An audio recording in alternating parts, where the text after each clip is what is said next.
Welcome into Countdown to Game Day, covered by State Farm. I am Taylor Tannebaum, alongside two of my favorite ladies, Kelly Gramlich over there, Ari Chambers right here, and we are getting set to talk all women's hoops for the next 30 minutes because there's a ton to get to. Ladies first, let's start off. How you feeling, Ari? I mean, I get my sisters today. I love being with you guys. We're happy to be here. Taylor, it's 12 degrees outside, which means it's time for basketball, and so I'm happy to be inside. That's that was the a best great part. transition. She does this for a living. Okay, so if we're going to talk weather, that's kind of like a tease, a transition I got you. in TV. So initially, this show was supposed to be leading into the top 5 showdown between LSU, South Carolina. That was supposed to be at 7 o'clock tonight in Columbia. Well, because Mother Nature decided to change things up, as she does, LSU was having trouble getting out of Baton Rouge to get to Columbia, so they've postponed that game to tomorrow night on ESPN at 5 o'clock. But we felt like, look, we are past the midway point of the women's college basketball season. We have so much to talk about. We're still going to bring you guys a show at home. So that's what we're going to do. And since we are past the midway point, we're going to make this simple. One word from you ladies I need to describe what we have seen so far from women's college hoops. My word is fruitful, okay? The textbook definition of fruitful says producing good results, beneficial and profitable. I mean, what else? What else is there for women's college basketball? I love that. That's perfect. Mine is coast to coast because I think there is so much talent in the game right now. That's why it's been so fruitful, Ari. And you've got teams that all over the country, also on the coast, I mean, with USC and UCLA and then on UConn and Notre Dame, whatever. But you've got teams all over the country that can make some noise. Also coast to coast because the conferences have completely changed. Yeah, who knows? So teams are literally poor Stanford and Cal. Flying coast to coast. Now Oregon going to the Midwest. Jesus. Things have gone crazy. Okay, my word is open because it feels like before it was South Carolina versus everybody kind of feeling the last couple of years. This year, it feels wide open, at least in mid to late January right now. So we're going to get into the depths of the teams that could potentially win a national championship this year because it feels a little bit deeper than it has in years past. So there is no clear frontrunner, as we've just noted. And we have plenty of contenders. So we're going to play a little game here, Ari. I might need your assistance. This is... Because we're talking temperature, we're talking weather. We're going to go with a thermometer here. So let's make sure this stands up. Oh, no. Just bear with us at home. It's okay. It's going to be great. We love a sisterhood. We're handy here on this show. Okay, I have the logos over here. So you ladies are going to decide on our contender thermometer how cold or hot you are about this team making a real run. So we're going to start with the defending national champs in South Carolina. Ari, where are you going with this one? Scorching. We live in the now. We live in the now, and they are hot right now. Okay, we are going That Oklahoma win, guys, I was so impressed. Dominant. Scoring 100 points and having 6 total turnovers is insane from a basketball perspective. The depth they have coming off the bench, freshman Joyce Edwards is really emerging.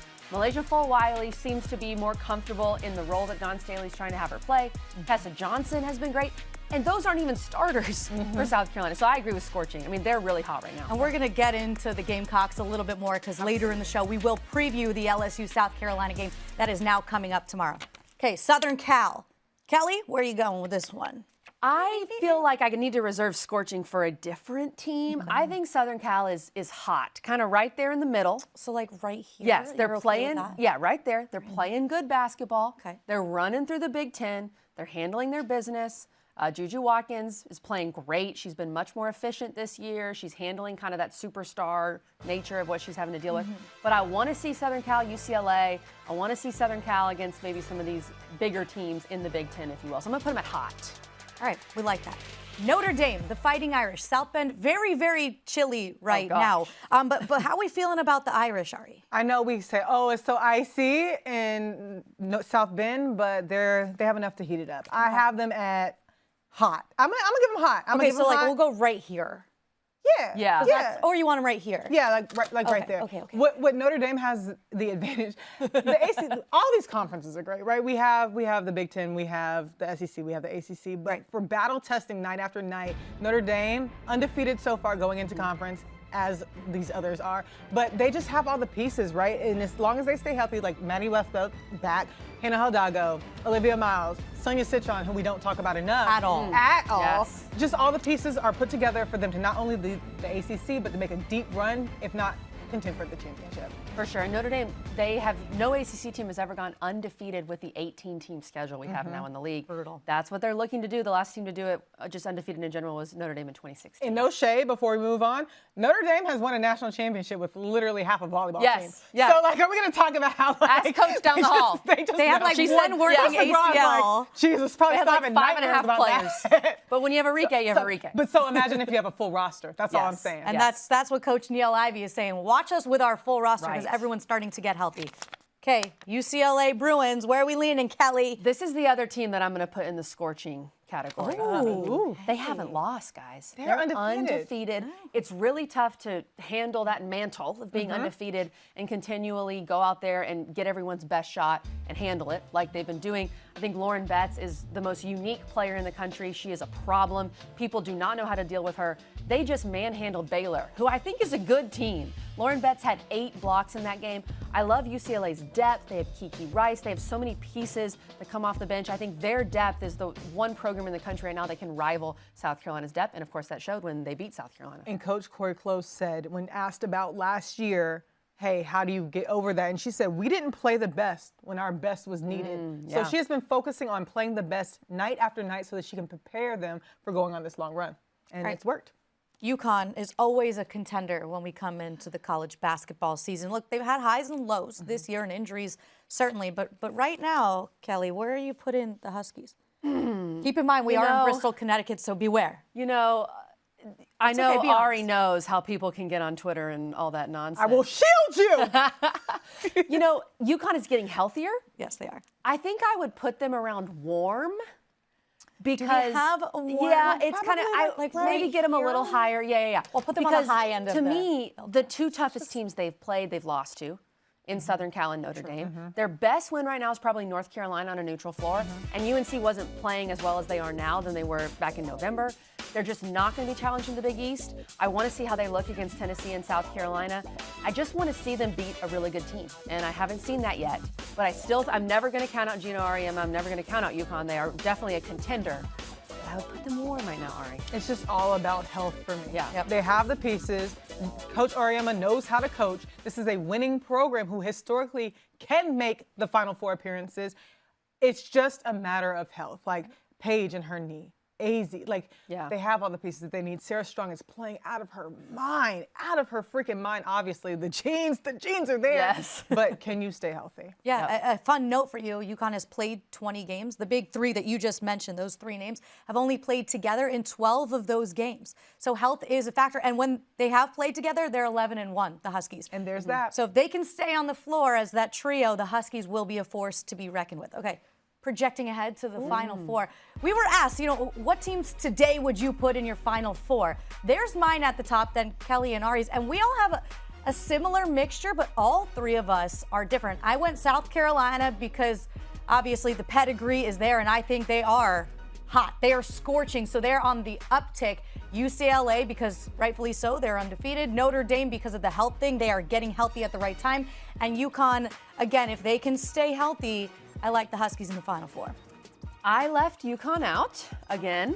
Hello, Which UConn explains. fans. I have some questions when they've played some of the better teams in the country. And it's more because I believe more in the 4 teams that I put in there with UCLA, USC, South Carolina, and Notre Dame. I think any one of those teams can win the national championship. And it all comes down to draw, right? Like which one of those teams draws LSU as their 2 seed or Texas as their 2 seed and which doesn't? That's going to be a big question mark because we know a team like LSU or Texas, they're so good in the tournament with their coaches and their experience. So a lot of it comes down to draw, but that's who I see right now. Taylor, you said that we all have the different ones, but I changed mine like a thief in the night. And now I matched Kelly. I know. Oh, I know. I know. They jumbled But it they're up. all used to big stages. They're all used to just playing at a level of greatness. I know we talk about parity in how it's open, but the top teams are the top teams, and these are the top teams. Yeah. It ultimately filters out, and we'll see the best of the best. Look, the good news is all of these teams are genuine contenders We're my best. for a our national worst. championship this year. So make sure you're tuning in, because if you're not, you're going to be missing an incredible, incredible race to the finish. Now let's check out today's magic moments covered by State Farm. The best part of sports is really you never know what's going to happen. It's the best reality television that you can have, and always players and teams every single year that maybe sneak up on you. You don't know at the beginning of the season that you're going to be talking about them in January, February, and sometimes well into March. So let's take a look at a few of these incredible stories, the surprises of the season so far. So you can give me, Kelly, we'll start with you, a surprise team, coach, or player that has caught your eye. For me, it's TCU. I mean, TCU has never really been known as a women's basketball school. They bring in Hailey Van Lith, so at first you had to pay attention. Oh, they brought in HVL. They had Sedona Price. They had Madison Connor, who had a good year last year. Now they have a true big three, and TCU is playing good basketball. They just lost to Oklahoma State in a tough one. I think Oklahoma State's a pretty good team, too, and that was on the road. But they beat NC State. They have one of the best wins in the country in a win over Notre Dame in one of the holiday tournaments. Fantastic game for them.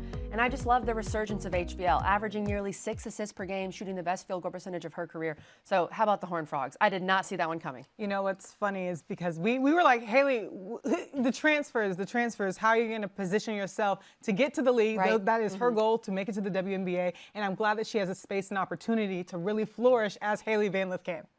That's the thing about Hailey Van Lith, is it's always felt like she's had an immense amount of pressure on her shoulders. And it feels like this season she's playing with a little less pressure. And you're seeing the best version of her on the court. Okay, coming to me now. I'm going with a freshman who's really burst onto the scene. I know preseason, talked with you, Kelly, a lot about the potential of Georgia Tech in the ACC. And people were like, huh?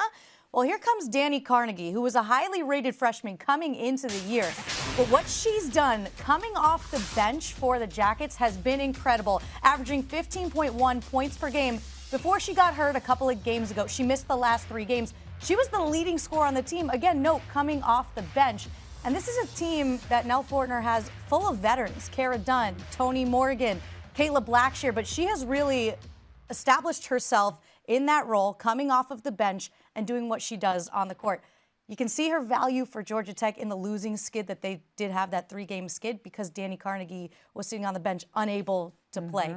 So I think her value has been immeasurable for the Jackets, and obviously as just a freshman, it will continue, guys.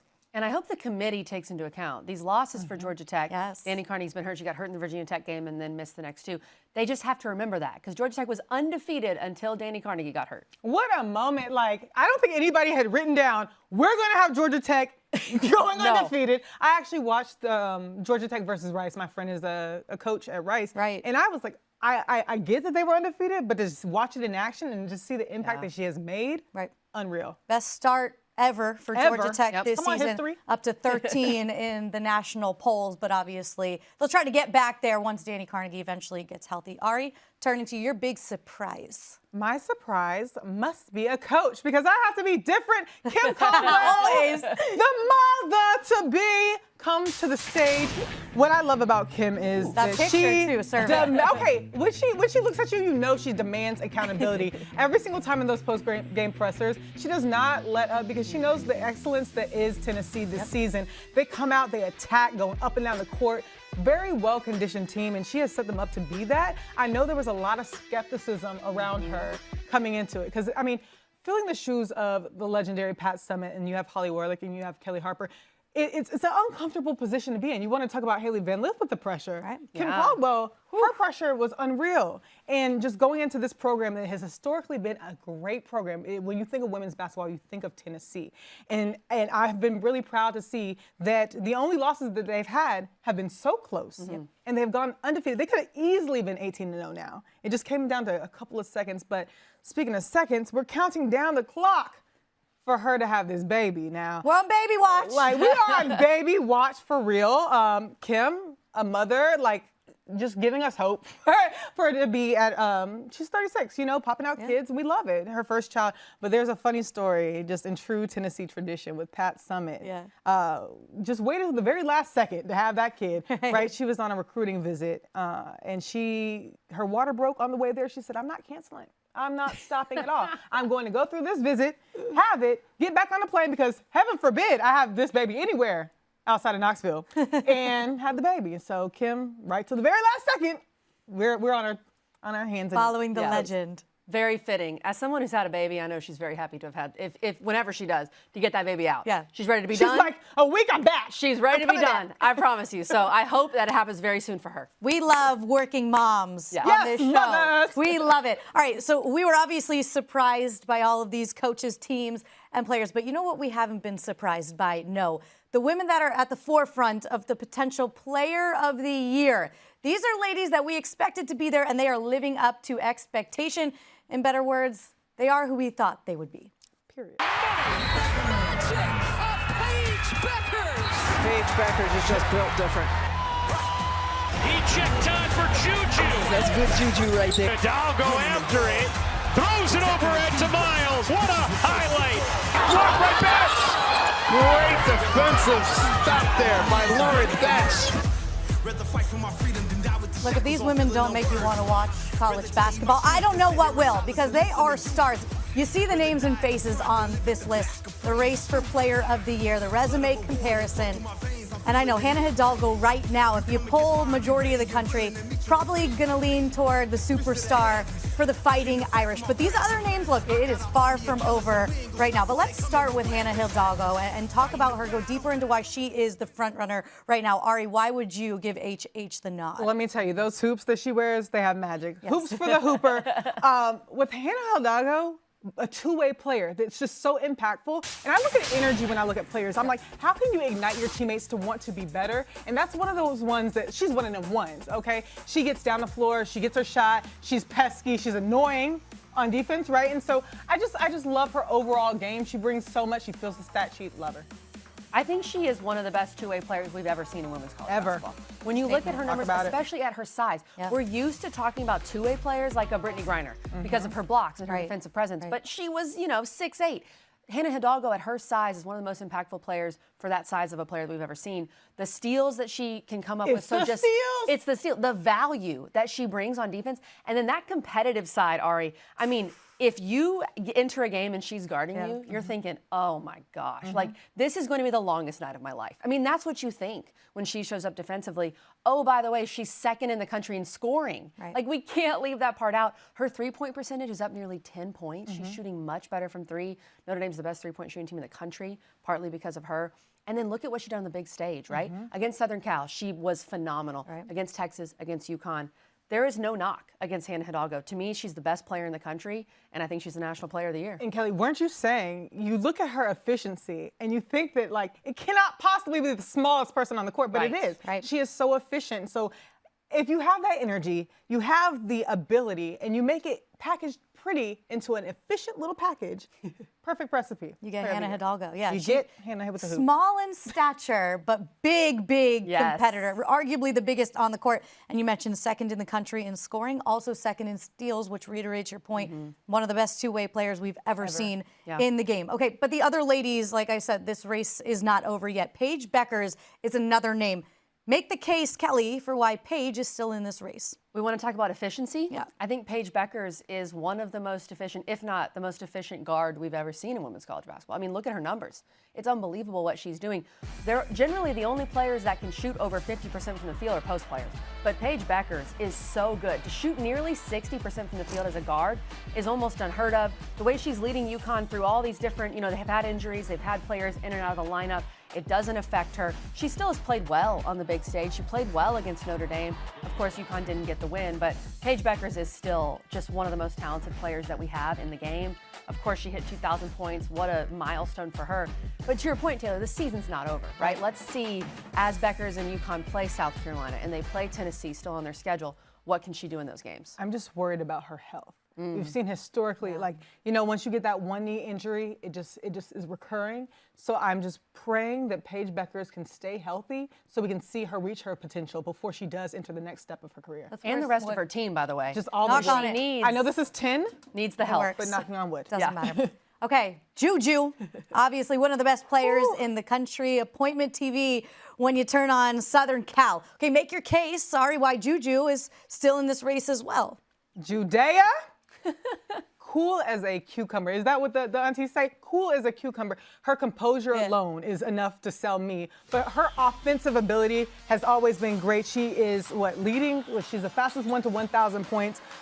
She's gotten better year over year in efficiency. She has cut down her turnovers, just sharpening her game this year. It's been a joy to watch because now it's just all about a matter of detail and how to get your teammates involved. And she's improved assist-wise too.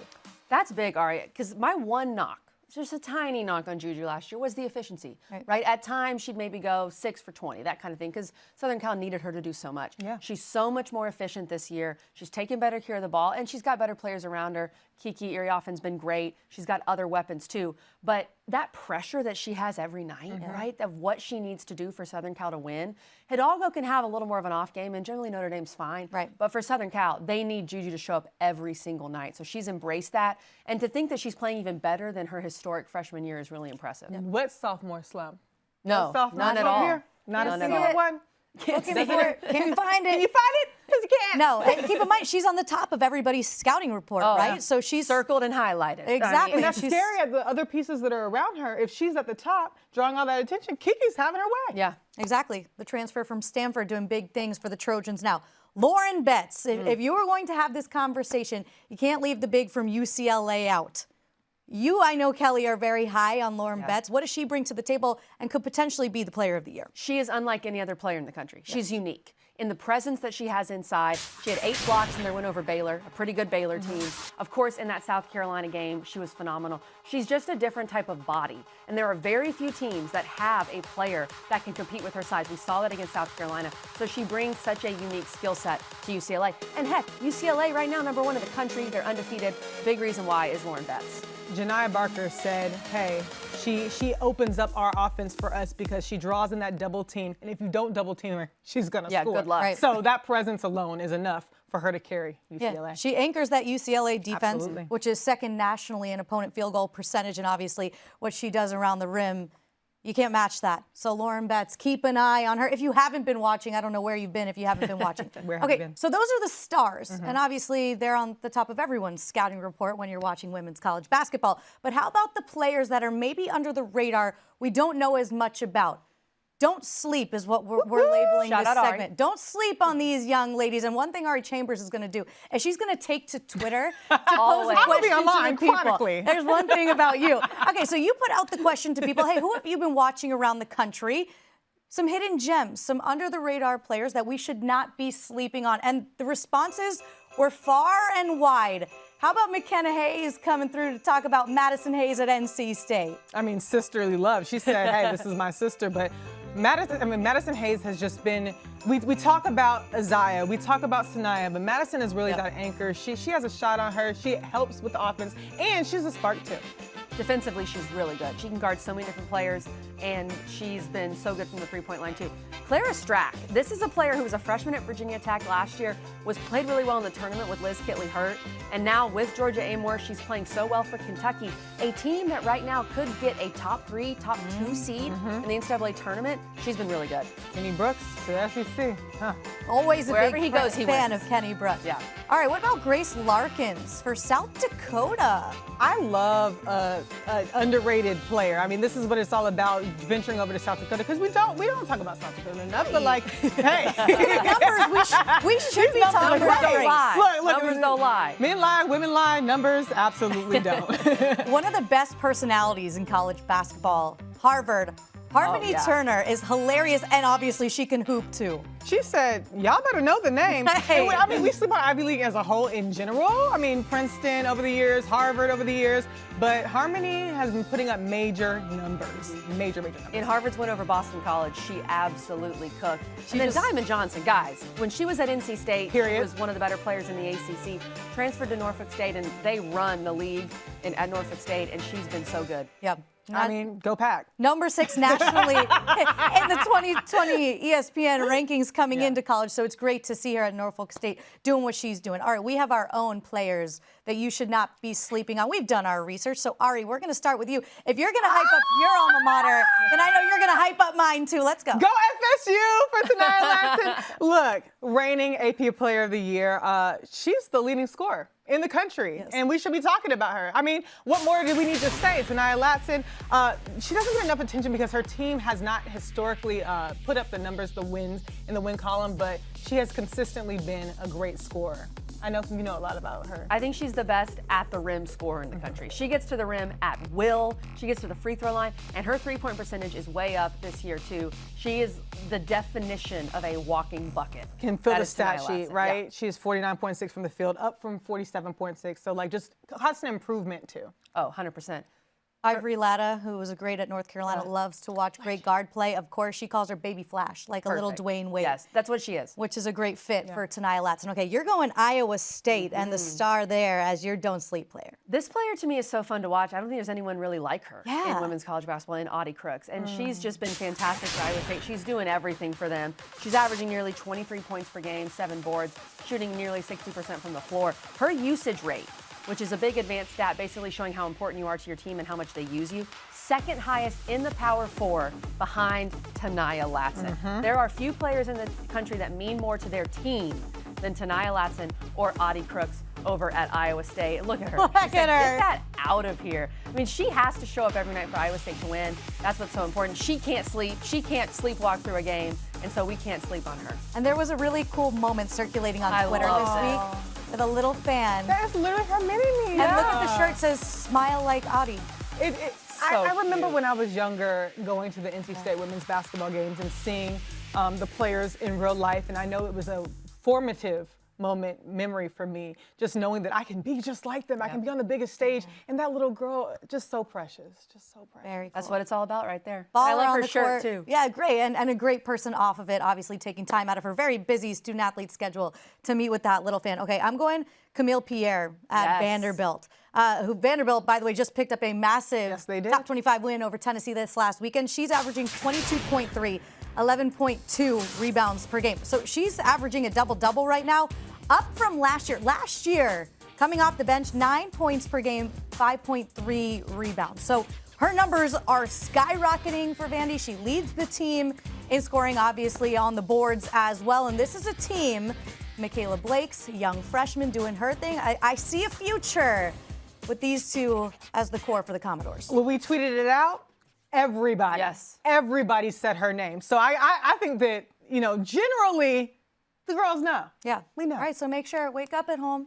Don't sleep. Don't sleep on these players. All right, you're watching Countdown to Game Day, covered by State Farm. We told you guys before, this was supposed to be countdown to literal tip-off of this big top 5 showdown between LSU and South Carolina.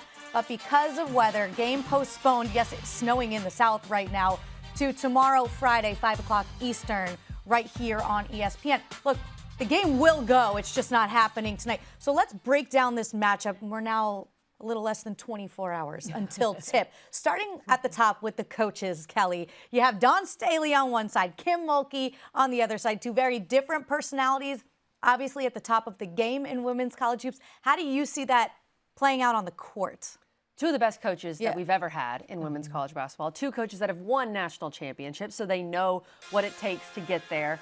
I'm going to let Ari handle the fits a little more with these two coaches because I know Ari can really speak to that. But, I mean, I don't know what Kim's been doing with these sweaters lately. Again, Ari may have thoughts. But what's interesting is Kim Mulkey has yet to beat South Carolina as the head coach at LSU. And South Carolina's won 16 straight against LSU. Obviously, Kim wasn't there for all of those. So it feels like this is a little bit of a hump that LSU needs to get over. Even though they won a national title in most recent history, they still can't beat South Carolina. I don't know if it's a mental thing or what. They had every chance in the world last year. That's still a big factor to me in this game. Yeah, I mean, South Carolina hasn't lost to LSU since 2012, but LSU does lead the series. Yeah. But what I love about South Carolina, Nas said it best, that ish that makes your soul burn slow. They are ether, right? They're depth. They can get in and really, really tear you down as a team. But we're talking about coaches, and you've talked about Kim Mulkey's sweaters. Let me say, Kim Mulkey actually told me that she does not like the attention to go to her fashion, which is bizarre because the outlandish fashion she always wears. They draw attention. They do draw attention. Yes, Dr. Don, but first with Kim Mulkey, she loves to incorporate LSU alumna's fashion. So everybody that she wears is a graduate of That's cool. LSU. That's really cool. But Dawn, the wealth is speaking for itself. Damn. We saw that contract extension, and honestly, it's going to keep, her drip is sustainable because she has the funds to do so, okay? And you see her in that Eagles bomber. I know who she's rooting for this weekend. There's She no never doubt about lets that. us. She never lets us forget. Guys, how about that $4 million a year contract extension Dawn Staley got? Now the highest paid women's basketball coach ever. Kim Mulkey is now second on the list. So these top two paid going at it this weekend. But that's monumental, and especially with her being a woman at the top, Kelly. It's so impressive what Dawn Staley's done. She has built South Carolina from scratch. South Carolina had not done anything remotely to this level until Dawn Staley took over. I'm not sure we'll ever see a coach build a program from scratch like she did. And of course, the lifeblood of every program is recruiting. And the way that she is able to balance having 10 players that have the hopes of going to the W on that roster and playing all of them, balancing the starting five and bringing Fulwiley and Tessa Johnson and Joyce Edwards off the bench. That's what blows me away. Her management of her roster, where she can have all that talent on the roster in the portal era, where players can leave whenever they want. And it just gives them that different gear late in March, late in the season, when you can bring in Joyce Edwards off the bench and she balls out like she did against Oklahoma. That is still what makes South Carolina different, and I think that depth is really going to help them against LSU. We all have been following it since the Battle of the Carolinas start, and I could have never imagined that Dawn Staley can bring this team. When she got Tiffany Mitchell to commit to South Carolina and having that hometown just hero staying there, then Asia Wilson, just knowing that you can incorporate South Carolina and North Carolina and keep them home, and then to reward her for that, building a program from the ground up, coming from a Temple situation, it shows everybody out there that you can do it your way, your style, build the trust in your team, build the climate of a winning culture, and get compensated. It's a testament to what women's sports are doing, where they're headed, and where we are now. Deserved. She deserves it, no doubt about that. Both of these coaches do. Okay, as for X's and O's, though, you have LSU's guard play. Is certainly, Kelly, going to be a challenge for South Carolina when they go on the road to Columbia. Yeah, Flau'jae Johnson's playing really good basketball. And she's someone, I think she has to start fast for LSU. She's got to be efficient and play well. Anissa Murrow she's a different type of player. It'll be interesting to see who South Carolina has guarding her. But her motor is relentless. She's one of the best rebounders in the country, and she's got to go hard for 40 minutes. I like how Shai Wilson is playing for LSU. She's been a good addition for them. To me, it's just a matter, and we saw this last year in the game at LSU. It felt like LSU just got worn down by South Carolina's depth as the game went on. And South Carolina also has been shooting the ball well. Like I mentioned earlier, only 6 turnovers against Oklahoma. They're not going to make mistakes. They're the best rebounding program I think we've ever seen in women's college basketball. So to me, the depth is the biggest kicker. But LSU has the stars. They have the talent, but they've got to be able to do it for 40 minutes. I agree. And it's a matter of, we talk about two-way players, but this is a two-way team. They're so good at everything. They play good, clean basketball all the time. And it's almost like you don't see it coming. You know the name South Carolina, but the way they can wear you down is unmatched. Also, a really fun note about this game. Rivalries are big, right? Obviously, you like to see player-on-player rivalry is cool, but programs building a rivalry, and you're starting to really see it between LSU and South Carolina, i.e. last year, benches cleared when these two teams squared off. But this is healthy. This is healthy for the game, having these two programs going toe-to-toe like this with so much emotion involved. Long gone are the days where we tried to protect it and make it all cute and fluffy. No. Honey, they cleared the bench. They cleared the bench. They said, this is a rivalry. We're going to have a show. That's what it's for. It's for clearing the bench. No, I'm just kidding. No, but the rivalry is important. We saw a little bit of speck of it when it was Missouri versus South Carolina. Now we see a sustained rivalry because of the excellence that is LSU, the excellence that is South Carolina. So both of those teams, excellent programs led by excellent women coaches. You're going to see that competitive. You're going to see a great offensive team versus a great defensive team. You're going to see the level of excellence coming to play because they both really want to win. They're both national championship programs. You have the 2023 and 2024 national champions facing off. Right. Yeah. This isn't like 10 years ago. This is like the past 2 years. Right. And when you have that greatness facing off, it matters. It's good that this rivalry, that there's some bad blood. I think that's great. Yeah. You know, we want rivalries where teams don't like each other. That's what you want in sports. And you're seeing these new rivalries emerge, like a South Carolina LSU. We wouldn't have said this was a rivalry 3 years ago. Right. And now it is. So that's fun for the game. Now I'm going to be singing Taylor Swift's Bad Now Blood we got for the rest of the night. Thank you so much. You're welcome. We have to pick, though. You got to pick a side. You going the home team in South Carolina, who's won 68 straight in that building. Are you going with LSU? Last loss to who? NC State. NC State, Yeah. really long time ago. And or are you going to go LSU? The visitors coming in to spoil the Gamecocks party. Where are you leaning, Ari? I have the Gamecocks. I have Dawn Staley and her team being able to protect their court. They have the pride, they have the talent, they have the wherewithal. South Carolina's won 16 in a row in this rivalry. I think they're going to win this game tomorrow night. And I hate the weather part of it, but I kind of like that it's a standalone Friday night. I will be watching. I think a lot of people will be too. Marquee. If you need to know where the three of us are tomorrow night, look no further than on the my couch watching this game between South Carolina and LSU. I guess I have to give a pick. I don't want to be the reason that we all picked one way and then it goes the opposite way, so I'm going to go LSU. We love a contrarian. Pulling it off on the We love road her. in Columbia. How about that? For Kelly Gramlich, for Ari Chambers, I am Taylor Tannebaum. Thank you so much for watching Countdown to Game Day, covered by State Farm. We'll see you next time.